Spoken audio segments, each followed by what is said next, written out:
ปิดภาพมาเนาะพี่น้องเห็นน้องสลีกับน้องฮานไปใช่ สบายดีเนาะพากันไปใส่เอาสั่งตั้มพี่ดิไอจับกล่องถ่ายเลยแล้วเห็นน้องยางมาเลยนั่งไกลกันดิยืนไกลกันโอ้มืดไทยบัตรเนี่ยมาอยู่เบื้องนี่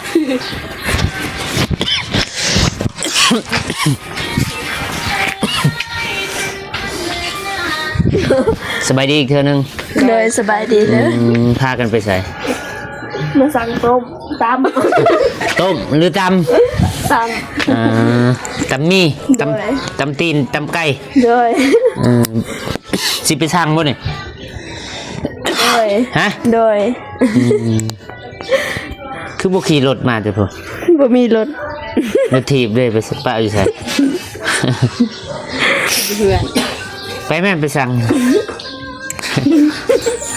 อ้าวไปสั่งอ้าวนี่ไปสั่งไหมใช่ไปสิไปสั่งต่ำไปหานไป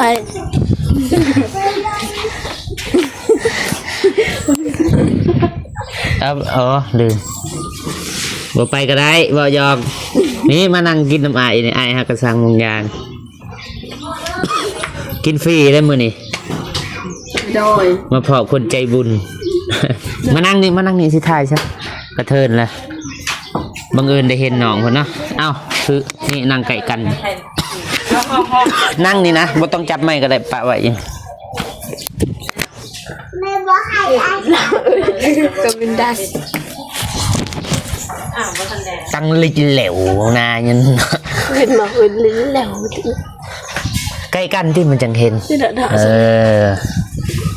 ให้หน้าให้ตาดนแล้วเนาะบริเห็นหน้าบริไปท้ายทางบ่ฝนกับบริไปท้ายทางน้องซาลีกับน้องฮานพุ่นละตั้งแต่ขึ้นเฮือนเห็นแล้วเนาะน้องฮานโดยน้องซาลีพุ่นก่อนหน้านั้นอีกได้เป็นปีเลยว่าจากคลิปสุดท้ายก็น่าจะเป็นต้นขึ้นเฮือนน้องฮานแหละนำกันกับน้องซาลีก็ได้เห็นอยู่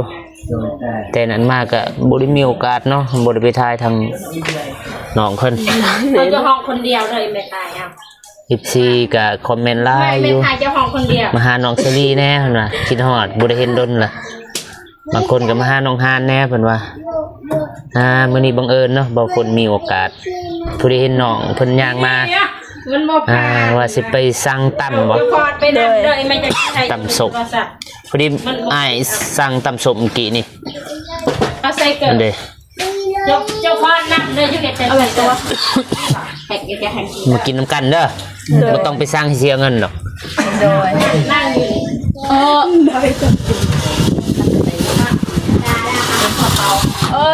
ให้ข้าว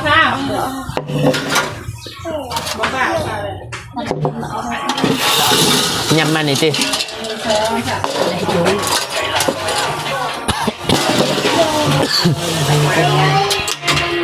มาพี่น้องมากินน้ำกันอยู่บริเฮ็ดยังเนาะมื้อนี้ก็เลยสั่งตำมากินมันคลายหันแล้วก็ตะปัดตะแผงเอากินนี่บวงไม่ถูกหนังห่านหนังชาลีตำมีเนาะห่านไปใส่ไปล้างมือแสดงว่าบุเคยล้างสิเขาเลยล้างแต่บ้านนี่บายันล้างกันเลยเยอะยำมาเด้อกินตำน้ำกันงานไทยสุดก็เรียกยาคืออยากกินตำเนาะใช่ใช่ดูเด็ดๆเนาะยกนี้ก็บ่เอ็มหน่อยถ่ายมันเปิดเป็นเด็ดๆทางมันตกเปิดตะปูมาบุญมันเติมยงมาบาปเติมต่อเนื้อตำเนี่ยตำตีนไก่สลีกันไม่ได้เบิ่งหนังยังเบิ่งดังเป็นไงคืออยากกินตำมันบ่ผมสัญญากิน จักคือกัน ใช่ป่ะใช่แต่แบบแต่ไม่ใช่ได้ ยังเจ็บหัววินหัวก็เลยสั่งมากิน จะทำนั้นพอ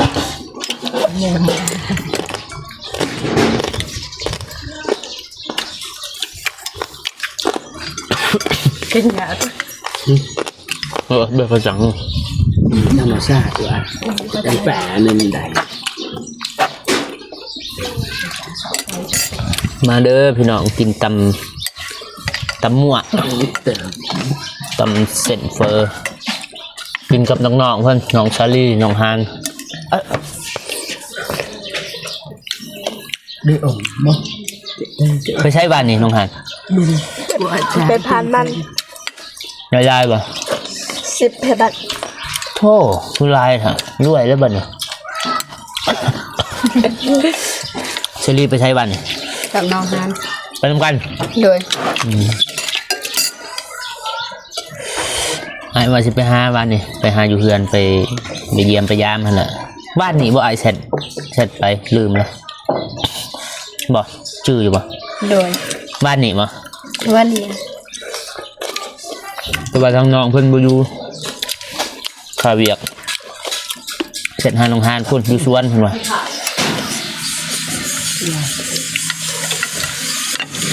คือไม่เปียก กินผักว่า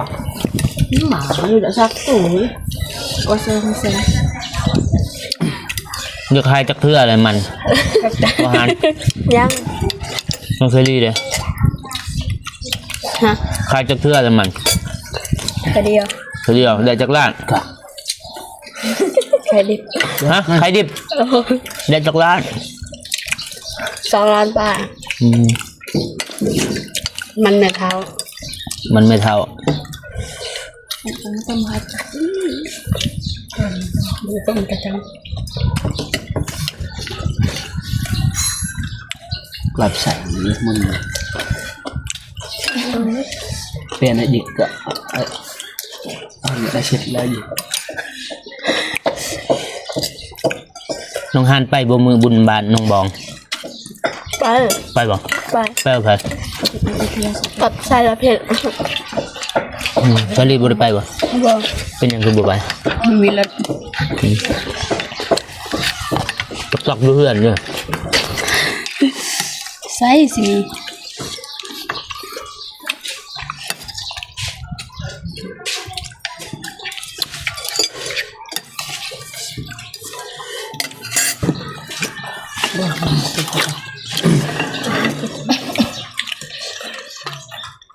ประจำตามคือจุดจ้า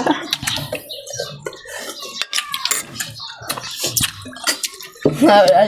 เลย บ่มีสาระเนาะคลิปนี้ทายให้ FC ทางน้องชาลีหรือว่าน้องฮานนั่นแหละ จะเอาในถ่ายกับจักรจัน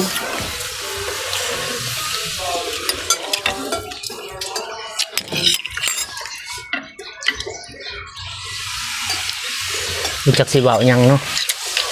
เพราะว่าน้องค่ากินอยู่ มันต้องเลยครับ กินอันนี้แล้วบางคนก็สิอาบน้ำอาบในแล้วก็สิออกเดินทางพุ่นล่ะไปหาทางน้องเดิมเพิ่นเชื่อก็สิมางเฮือนพุ่นล่ะมางเฮือนครัวน้องเดิมคันว่าได้ไปเนาะเดี๋ยวบางคนก็สิถ่ายให้เบิ่ง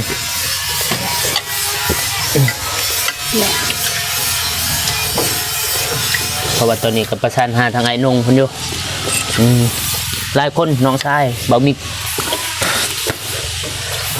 บ่ฮู้ว่าเราวางบ่กันวางแล้วไอ้นงเพิ่นก็สิติดต่อมาอีกแล้วก็บางคนก็สิออกไปเพราะว่ามื้ออื่นทางสร้างเพิ่นก็สิเริ่มเฮ็ดนั่นแหละเริ่มเฮ็ดเฮือนครัวน้องเดิมเพราะว่าทางสร้างเพิ่นบ่สามารถไปเฮ็ดเฮือนของบ่ตูนแล้วก็ทางเพิ่นก็ญาติเวลาเฮ็ดเฮือนน้องเดิมก่อนเพราะว่าทางบ้านบ่ตูนเพิ่นคลั่น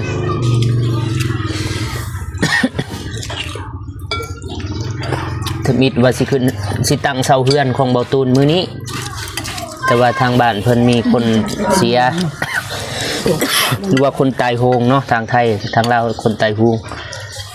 เพิ่นเลยได้โจะแล้วก็เลื่อนทิศหน้าเพิ่นแหละ แล้วทางสางแดงเพิ่นก็สิสืบต่อทางบาทน้องเดิมต่อ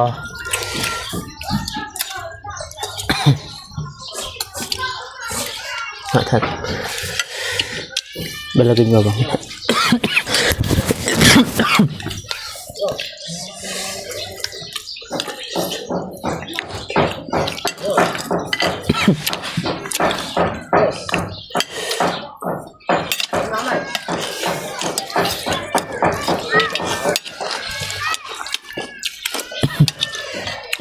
คือเส้น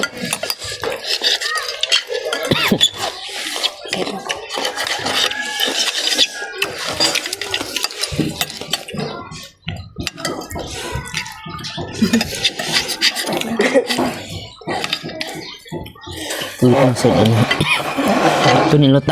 ตำก่อนมั้ย เป็นจริงค่ะ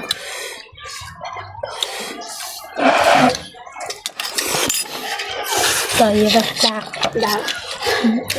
กับพริก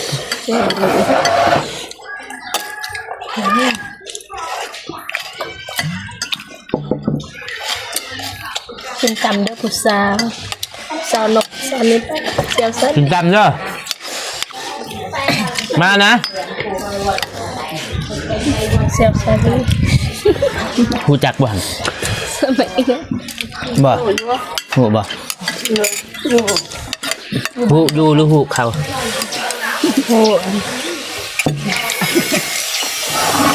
มาจากกันทำผสมกัน บัวปันไหนตัวนี้มันเหนียวน้ำตาลบาฝนไออยู่แต่แกะเผ็ดก่อน น้ำตาลเงินดอก บ่ฮู้ว่ากินไหนหรือบ่กินสดๆนั่นแต่ว่าบาฝนกินเลยอย่ากูแย่งติกินคือบ่แซ่บนี่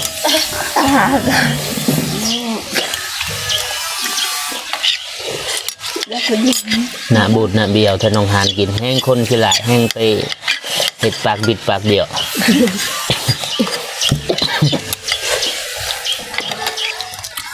โอ้ เขาจัดการปิกป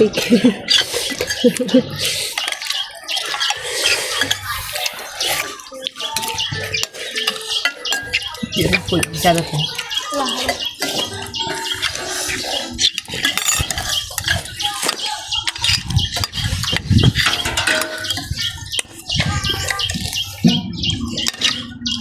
กินอย่าสิยิ้มอย่าสิแนมหน้าสั่งยังบ่กินยังบ่ อิ่มเด็ก พอดีได้สิสั่งนี่หันไก่ๆเนี่ยเรามาแล้วเป็นสิกินอยู่นะ จาน นี่ยัง มา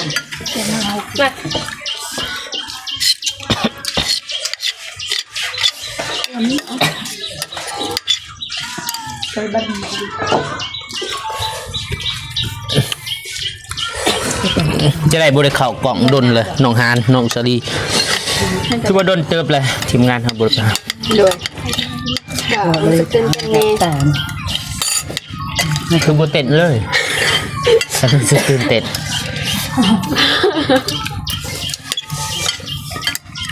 เบิดแล้วนะพี่น้องคันสิกินก็สร้างอีกนี่ไก่ไปสร้างกระเจ้าตำกระปุ่นอีกตำดิบเด้อตำกระปุ่นตำดิบบอกว่าตำกระปุ่นอะไรตำดิบเอาว่าตำดิบตำกระปุ่นดิบตำดิบนะพักยังดิบเบิดโบว่าเพิ่นโหหรือบ่ตำดิบก็ได้ ฮะ ก็ตอนนี้ก็กำลังไปสั่งอีกครกนึงเนาะเพราะว่า3ครก2ครกเบิดเลยสั่งเพิ่มอีกครกนึงมีแต่ถ่ายแล้วบ่ฝนก็สิถ่ายให้เบิ่งอีกมาต่ออีกครกที่3เนาะเอากินอีกคันย่างยากอีกต่อครกที่4อีกน้องฮานน้องสลีเอาลงมือเลยดนพอกัน มีตำมีเพิ่นตำมีจ้าตำไม่ไหว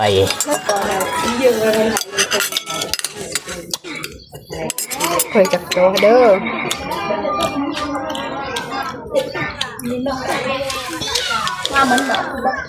กูบอกเลยบอกอย่ากูไปยังไม่ แก้วต่อย ต่อใช่ ไว้ดาวมันโตมันเป็นการดับเบิลมันกลัวอีกเจ้ากู เหนื่อยจ้า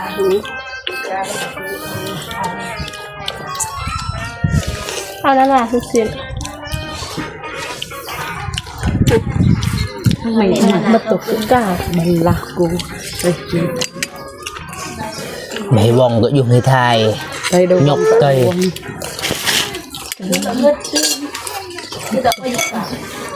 บางแกะไม่มาแกะอีกค่ะโอเคเป็นเหมือนกันถ้าเกิดมันเกิด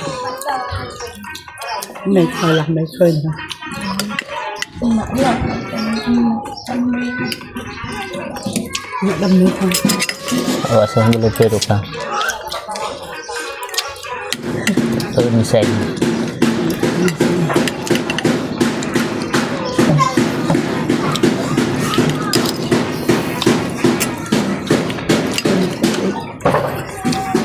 บรรยากาศเนาะแถวเฮือนบ่พุ่นมาแต่เวียกแต่งานเนาะมาแต่เช้าเนาะมาแต่เวียกมาแต่เช้าเนาะโอ้แล้วเพิ่นว่าเลิกเวียกแต่พุ่นน่ะ8 9 โมง10 โมงแล้วตอนนี้เราถ่าย เอาอีกวะ บลปตานะเบิกไรสองกู เอาไปพูดนี่ มันมาจุกงาเผ็ด เอาใส่หนัก ใช้น้ เอาว่าถั่วงอก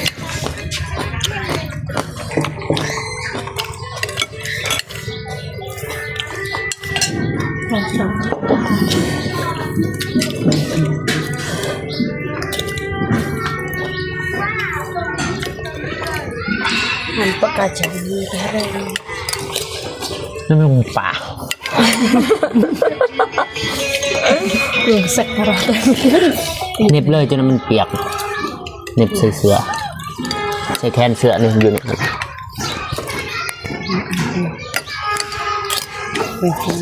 กรุงเราว่าดา เป็นโตของตัวเองรถถ่ายธรรมดามันเสือน เคยจับตัวเด้อ ตัวไอ้ตัวให้จริงหนักใส่ดาวจัน อย่าใส่เคยหักเจ้า นี่ยังนี่เด็กกุ้งนี่ยังกุ้งอัดบ่ปูอัดบ่กุ้ง แม่ปุ๊บ กุ้งเทียม ไปโยนเลย จะกลับไปบ้าน หรือบ่กุ้งแท้บ่ฮู้กัน กุ้งจริง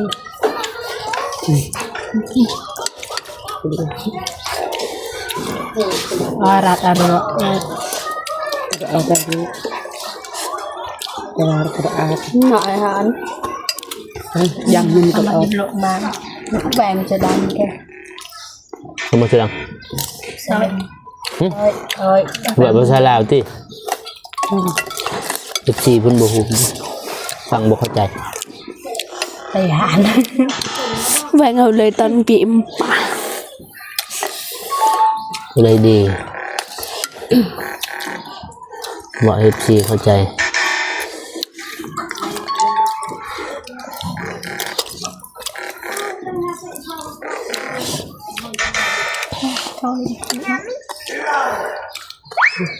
นั่งไปจังเลย โอเคนะพี่น้องให้ทางน้องๆเพิ่นกินก่อนเดี๋ยวกินแล้วบางคนก็ถ่ายเทื่อนึงโอเคพี่น้องบางคนก็สิขอจบคลิปเนาะก่อนอื่นหมดก็ขอบคุณใจพี่ใหญ่ใจบุญในสิทธานที่เข้ามาเบิ่งตามรับชมสองของบางคนแต่ต้นจนจบเนาะบางคนขออวยพรให้พี่ใหญ่ใจบุญในสิทธานจงอยู่เย็นเป็นสุขสุขกายสุขใจสุขภาพแข็งแรงความเจ็บบ่อยได้ความไข้บ่มีเด้อปีใหม่นี้ขอให้มีแต่สิ่งดีๆใหม่ๆเข้ามาในชีวิตการงานวัฒนเกียรติได้ขอให้รับรื่นประสบความสำเร็จในที่การงานสุดท้ายท้ายสุดบางคนก็สิขอจบคลิปเนาะ ว่าบ่ฝนก็สิเดินทางไปหาทางน้องเดิมพุ่นแหละ